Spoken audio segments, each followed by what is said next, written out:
life sentence for Kolkata police volunteer. On a bleak January day in 2025, the Kolkata High Court delivered its verdict on one of the most harrowing cases to grip the nation. Sanjay Roy, a police volunteer, was sentenced to life imprisonment for the rape and murder of a 31-year-old trainee doctor. The crime, which took place within the presumed safe confines of R.G. Kar Medical College and Hospital, sent shockwaves across India. The victim, a bright and promising medical student, was found lifeless in the seminar hall of the institution on August 9, 2024. The autopsy report painted a grim picture of strangulation and sexual assault. The courtroom, heavy with anticipation, witnessed a wave of emotions as the judge read out the sentence. For the victim's family, it was a bittersweet victory.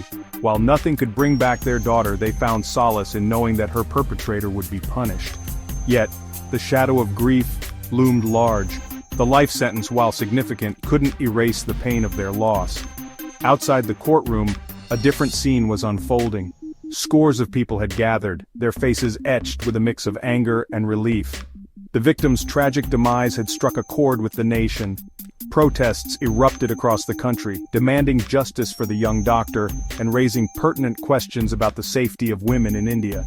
The case, a chilling reminder of the pervasive issue of violence against women, brought to the forefront the urgent need for change. The conviction of Sanjay Roy, however, is just the first step towards a long and arduous journey. The fight for justice for the slain trainee doctor and countless other victims of gender-based violence continues. The nation waits with bated breath, hoping that this landmark case will serve as a deterrent and pave the way for a safer India for women. The victim, whose name is withheld to protect her family's privacy, represented hope and ambition.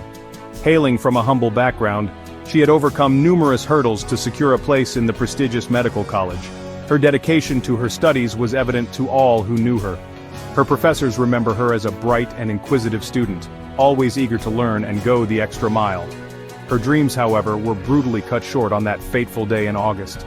The discovery of her body within the hospital premises, a place meant to heal and protect, sent shockwaves through the medical fraternity and beyond. It raised uncomfortable questions about the safety of women, even in supposedly secure environments. The details of the crime as they emerged during the trial were chilling. Sanjay Roy, a volunteer at the hospital, abused his position of trust to gain access to the victim. The brutality of the act, the sheer disregard for human life, shook the nation's conscience.